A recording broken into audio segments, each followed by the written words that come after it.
Les Blues de Chelsea qui rachètent Strasbourg, qui vont devenir donc les Blues de Strasbourg. Bienvenue sur le vestiaire, bienvenue. Et on a la chance aujourd'hui de pouvoir recevoir Cyril Olives-Berthet, qui est journaliste chez l'équipe et qui a eu beaucoup de travail ces derniers jours pour rédiger l'article, le dossier, je dirais même, du rachat de Strasbourg par Chelsea. Merci Cyril et salut Thomas. Comment ça va les gars? Salut. Salut à tous. Salut.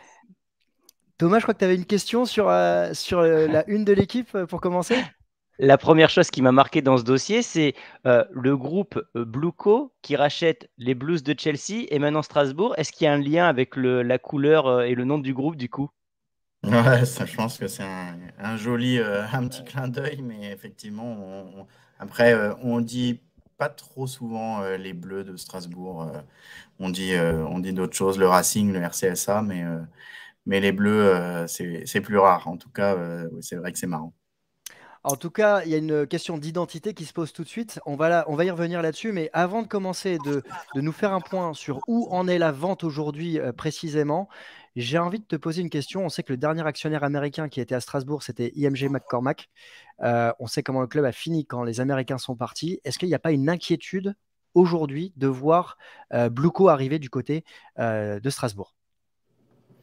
C'est sûr que c'était un petit peu une inquiétude du côté des supporters qui ont eu voilà, cette mauvaise expérience de IMG McCormack, mais quand j'en parlais avec eux en disant bon oui, les Américains, vous avez eu il y a un passif, mais si c'était un groupe chinois qui rachetait Strasbourg, est-ce que vous seriez aussi inquiet? La réponse était en général oui. Donc voilà, quand on creuse un peu, c'est sûr que c'est plus le concept de rachat et de multipropriété qui faisait peur, qui fait peur encore.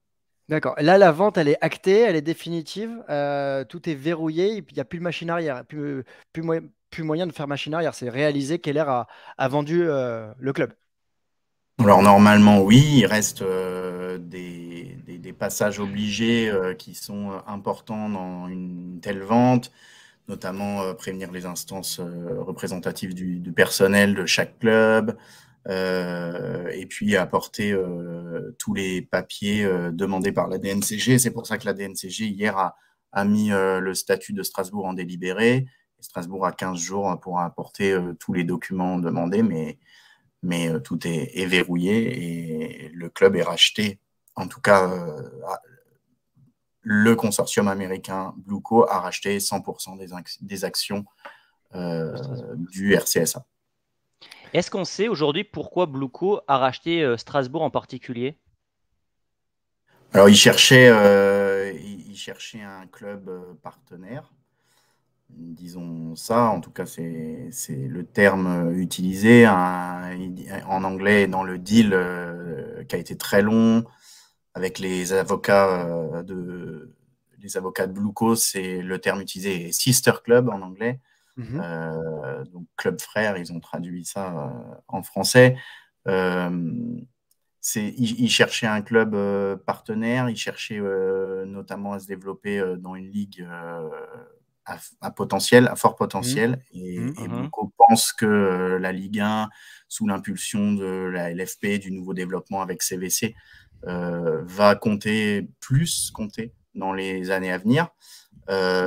C'est quand même comme nos joueurs, pour des milliardaires et pour un marché anglais, c'est un club. La Ligue 1 est quand même un championnat où les clubs ne coûtent pas trop cher.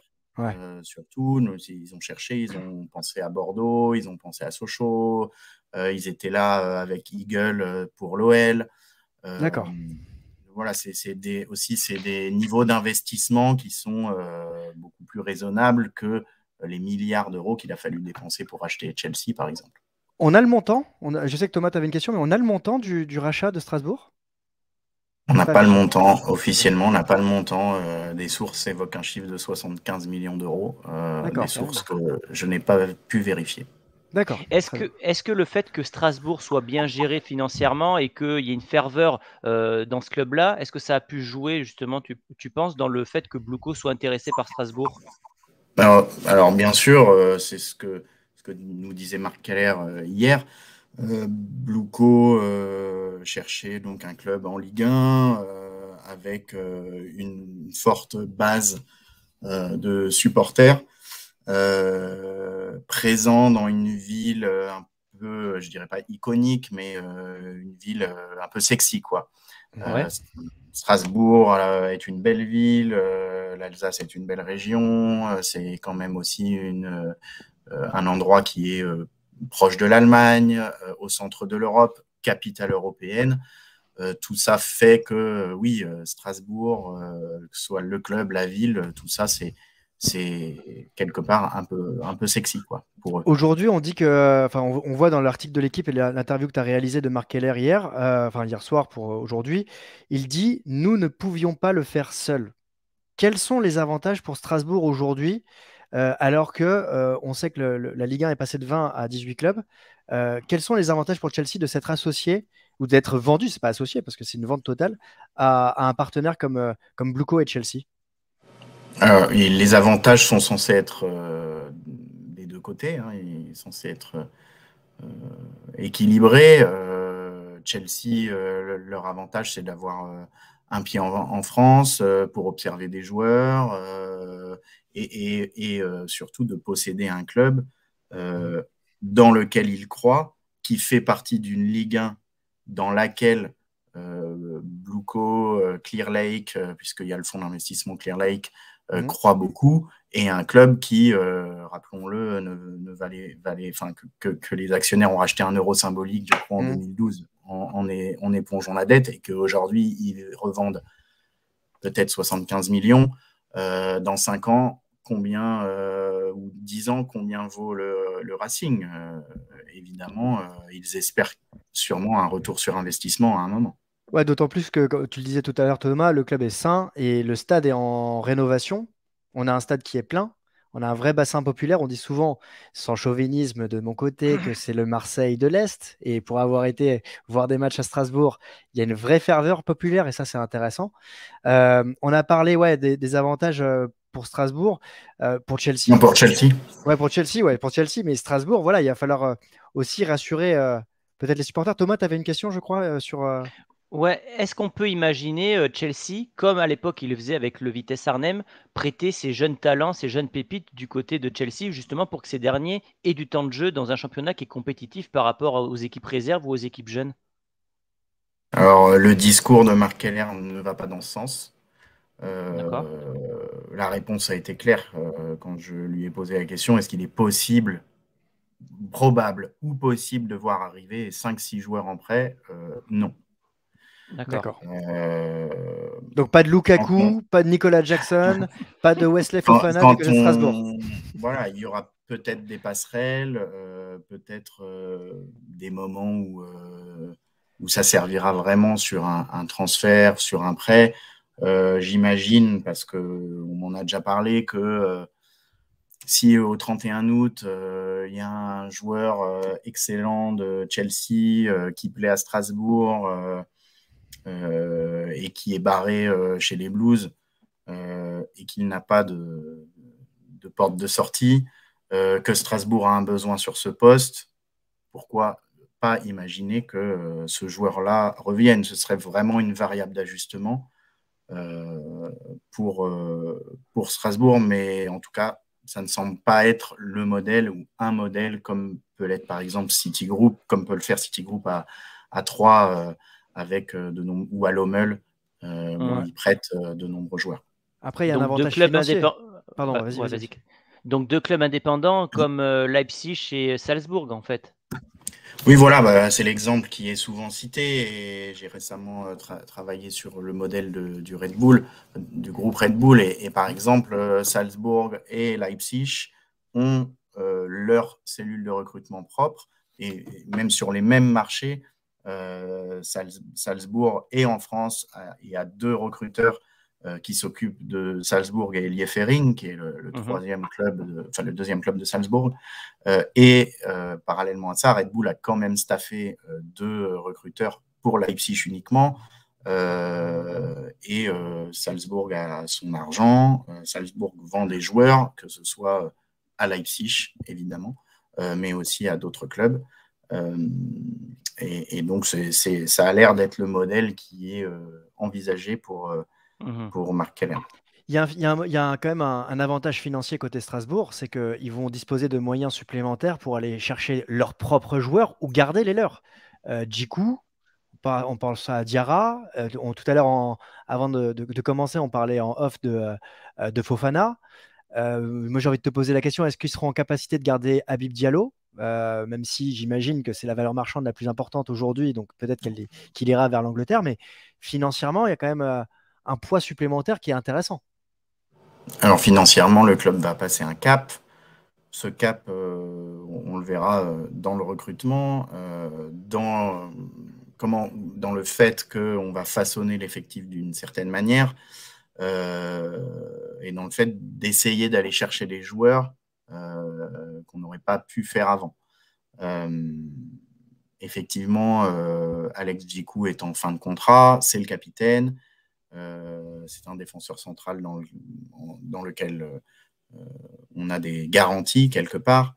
Et voilà, Strasbourg aimerait par exemple le faire prolonger.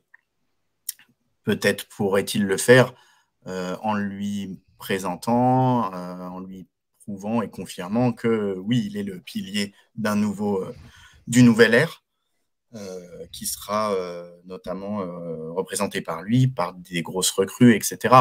Je pense à Jean-Rickner Bellegarde, qui est un très bon joueur de Strasbourg, qui n'a plus qu'1 an de contrat, donc c'est toujours compliqué pour les clubs quand on arrive là.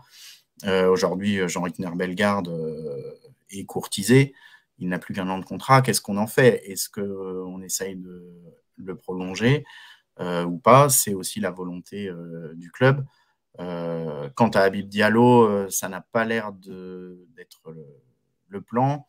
Habib Diallo, on lui a fermé la porte l'été dernier parce que c'était un joueur qui devait partir. Il y a eu un accord entre le club et Diallo pour qu'il fasse une saison de plus, une saison magnifique en plus, où il a confirmé. Effectivement, c'est une grosse valeur marchande. C'est un joueur capital pour Strasbourg. Mais à Strasbourg, on respecte sa parole. Voilà, ce sont les valeurs du club aussi. Et il n'est pas prévu que malgré l'argent, Diallo reste. En revanche, ce qui est prévu et ce qui est nouveau, c'est, même si Diallo a été acheté 10 millions, un peu de manière surprenante peut-être pour certains à Metz il y a quelques années, ce qui est prévu, c'est que Diallo parte, rapporte 20-25 millions d'euros et qu'on réinvestisse beaucoup sur un attaquant de pointe. De toute façon, toute l'attaque est à recomposer puisqu'il part, puisque l'attaque était déjà un petit peu limitée et que Kevin Gamero est en fin de contrat et devrait partir aussi. Donc voilà, il ne reste plus grand monde. Et Strasbourg, la nouvelle puissance de Strasbourg sera notamment jaugée sur le nouvel attaquant de pointe de référence qu'ils vont recruter. Il y a 2 points qu'on voulait évoquer. Thomas, tu m'arrêtes si tu voulais voir un point. Non, vas-y. Il y a un homme clé à Strasbourg, c'est Marc Keller. C'est lui qui a repris avec son consortium le club, qui l'a remis au niveau qu'on connaît aujourd'hui et qui l'a vendu à l'heure actuelle. Les supporters, on le sait, ils ont confiance en Marc Keller. Marc Keller est le président. Il reste président. Il a gardé son effectif, son staff, ses équipes. On a vu la même chose du côté de l'Olympique Lyonnais récemment, avec Textor qui est arrivé, qui a gardé et maintenu Jean-Michel Aulas, qui avait prévu de le maintenir pendant une durée. Et finalement, ça a vrillé. Est-ce qu'il n'y a pas une crainte ici, ou une possibilité, que malgré les mots employés et les éléments de langage employés par Marc Keller, on puisse le voir être évincé dans les prochains mois au profit d'une nouvelle direction qui pourrait être meilleure, mais qui pourrait aussi faire plus peur à tout le monde? Est-ce que tu peux rassurer ou est-ce qu'il y a des éléments là-dessus qui vont dans un sens ou dans un autre? Marc Keller et toute son équipe sont la caution locale, évidemment, pour rassurer les gens. Le projet de Blue Coat, tel qu'il est décrit par Marc Keller lui-même, c'est justement de s'appuyer sur ça. Ce n'est pas de tout foutre en l'air dans le club. S'ils sont venus, c'est aussi pour Marc Keller, qui qui est quelqu'un de assez humble et qui n'aime pas qu'on le dise. Mais quelque part, c'est son projet, c'est son bébé. Et s'ils sont là, c'est aussi, vous l'avez dit tout à l'heure, parce qu'il y a une gestion saine, parce qu'il y a des recrutements qui sont bien pensés, bien calibrés, qu'il y a une certaine stabilité. Donc à court terme, je ne pense pas que ce risque existe. En revanche, on ne sait jamais ce qui peut se passer dans 2-3 ans, évidemment. Vous faisiez le parallèle avec Jean-Michel Aulas. Jean-Michel Aulas est quelqu'un de beaucoup plus âgé déjà que Marc Keller, qui était de toute façon voué à passer la main. Ça s'est fait plus vite que prévu, effectivement, mais c'était déjà quelque chose qui était, je dirais pas dans les tuyaux, mais il est quand même parti. Qui était avancé. Il y avait une clause de départ avancée, etc. Donc ça n'a pas l'air d'être le cas aujourd'hui sur Strasbourg. Ouais, j'ai une question sur les synergies qui pourrait y avoir entre les deux clubs. Donc, tout à l'heure, tu as dit qu'il n'y aurait pas normalement de prêt de joueurs de Chelsea vers Strasbourg. Est-ce qu'en revanche, on peut avoir, par exemple, un partage des datas ou avoir le même sponsor, ce genre de synergie entre Chelsea et Strasbourg? Alors, déjà, je préfère préciser ou repréciser. Je n'ai pas dit qu'il n'y aurait pas de prêt. En tout cas, ce n'est pas l'objectif principal et non pas qu'il y ait 6 prêts de joueurs. On n'est pas sur un club satellite. On n'est pas sur un club seconde ou troisième zone. Ce n'est pas le modèle, en tout cas. Mais on parlait par exemple de Datro Fofana, qui est un attaquant ivoirien que Strasbourg suivait à l'époque où il jouait en Côte d'Ivoire. Ils ont fait une offre. Et il s'avère qu'ils ne l'ont pas eu et qu'aujourd'hui, il est à Chelsea en manque de temps de jeu. Ouais, d'accord. C'est un joueur qui potentiellement intéresse toujours Strasbourg, qui cherche à recomposer son attaque. Donc, si Strasbourg est potentiellement est intéressé par Datro Fofana, la question, c'est est-ce que Datro Fofana veut venir? Est-ce qu'il a d'autres propositions, etc. C'est un joueur qui a aussi d'autres prétendants. Et le but n'est pas non plus de forcer le joueur à aller à Strasbourg. Et au niveau des datas et du sponsor? Voilà, c'est vraiment ça qui a été aussi mis en avant. C'est l'expérience de ce consortium dans le sport, puisque c'est un consortium dont certains actionnaires possèdent les Dodgers, possèdent les Lakers, possèdent un autre club américain qui m'échappe. C'est un club, un consortium qui possède Chelsea avec tout ce que ça peut engendrer en expertise dans le business. Il est prévu des rencontres, des réunions pour savoir comment mieux faire du marketing du côté de Strasbourg, comment mieux communiquer et aussi au niveau sportif, utiliser leurs ressources au niveau data, Strasbourg étant un club qui n'est pas très en avance dans ce domaine. On va terminer, Cyril, sur la partie multipropriété. On voit ici s'afficher une carte avec l'ensemble des clubs en France qui datent de juillet 2022, qui sont sous le coup d'une multipropriété. Donc, il y a le City Football Group avec 3 notamment, il y a John Textor avec l'OL et les différents clubs. Ce qui marque ici, et on va laisser cette slide afficher assez longtemps pour que tout le monde puisse la voir, ce qui me marque ici, c'est qu'on a Blueco qui a investi 100% dans Chelsea et 100% dans Strasbourg. C'est assez rare pour le souligner. Ils n'ont que 2 clubs. Première question, est-ce que tu penses que Blueco va aller chercher d'autres clubs, a cette volonté d'aller chercher un autre club en Europe pour construire un modèle plus grand de multipropriété? L'objectif de Blueco est de posséder, d'après Marc Keller, 2 à 3 clubs seulement. D'accord. Et le 3e club serait un club au Portugal. Ça devrait être Rio Ave. D'accord. Le rachat est en cours. Très bien. D'accord. Merci pour cette info, c'est quand même très intéressant. Est-ce qu'on n'est pas… Alors, le modèle de multipropriété en France, il se développe de plus en plus. On a vu 777 Football Group arriver, notamment du côté du Red Star, alors qu'ils sont présents du côté du FC Séville. On sait que Bordeaux est passé sous pavillon américain et ça a été compliqué. Ils sont passés maintenant sous le pavillon de Joga Bonito, du président qui m'échappe. Lopez, voilà. Ouais, Gérard Lopez. À l'étranger, on a le modèle Red Bull qui à mes yeux, fonctionne bien. Modèle City qui fonctionne très bien aussi. Est-ce qu'on n'est pas rentré aujourd'hui dans un modèle où on a un chapeau 1 avec un club majeur type Chelsea, Manchester City, euh, Milan. l'AC Milan, exactement, et un chapeau 2 ou 3 qui serait donc City 3,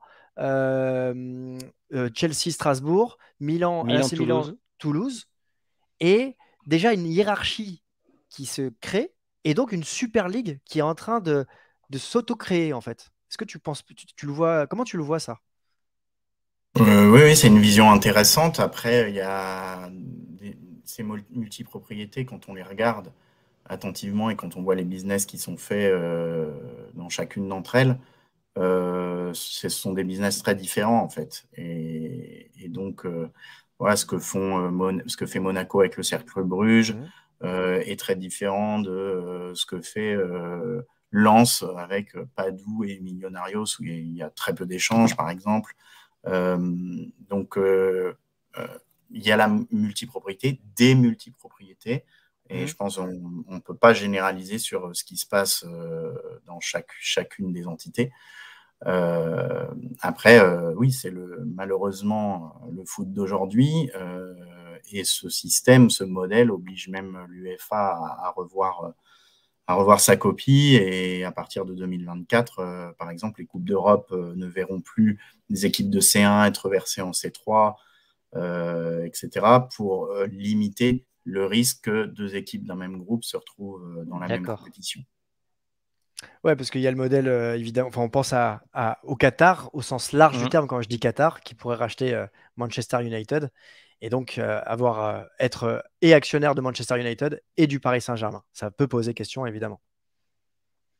Mais on a vu, Euh, par exemple, sur Salzbourg et Leipzig, les deux ont été récemment dans la même compétition, je crois, mais Red Bull a réussi à prouver qu'il n'était pas actionnaire majoritaire dans les deux clubs, etc. Donc après, c'est des jeux d'écriture, et ouais. c'est un peu le chat et la souris entre les gendarmes financiers, juridiques et les clubs. Euh, c'est malheureusement le foot de notre époque. Donc Thomas, un parmi dernier toutes mot? ces Vas-y. parmi toutes ces multipropriétés, du coup, toi tu penses que Chelsea-Strasbourg, ça va se rapprocher plus du système de Red Bull, donc deux clubs C'est frères. l'objectif déclaré, en tout cas. D'accord. Ok. Rassurant. Rassurant. Bon, eh ben, écoute, merci Cyril, merci Thomas. Moi, pour terminer, une petite question comme ça, t'es pas préparé, mais t'as des infos sur la vente OM? Parce que j'ai l'impression qu'il y a plein de clubs qui se vendent, il y a plein de choses qui se disent depuis quelques mois et qui sont annoncées dans la presse, tu vois, comme Strasbourg, comme le Manchester United, comme de nombreux clubs, en fait. Tu sais qu'il se passe quelque chose, mais à Marseille, il y a beaucoup de gens qui pensent que le club est déjà vendu alors qu'il se passe rien. T'as un Non, mot là-dessus peut-être? non, c'est le serpent de mer, c'est le serpent de mer, et c'est bien Ouais. trop compliqué quand déjà quand on connaît les dossiers, c'est très compliqué. Donc les dossiers sur lesquels on maîtrise pas tout, je me prononce pas dessus. Merci beaucoup en tout cas. Merci beaucoup Bon, et merci. Ouais, ben, c'est tout. Merci Merci. à vous, les gars. merci à vous, merci. N'hésitez pas à nous dire ce que vous avez pensé. Est-ce que vous êtes rassuré par le rachat de Chelsea? Est-ce que de Chelsea à Strasbourg? Est-ce que vous êtes supporter de Strasbourg et vous avez des inquiétudes? Dites-nous tout ça en commentaire et puis on sera ravis évidemment d'échanger avec vous. On se dit à très vite. Bon week-end à tous. Ciao. Ciao.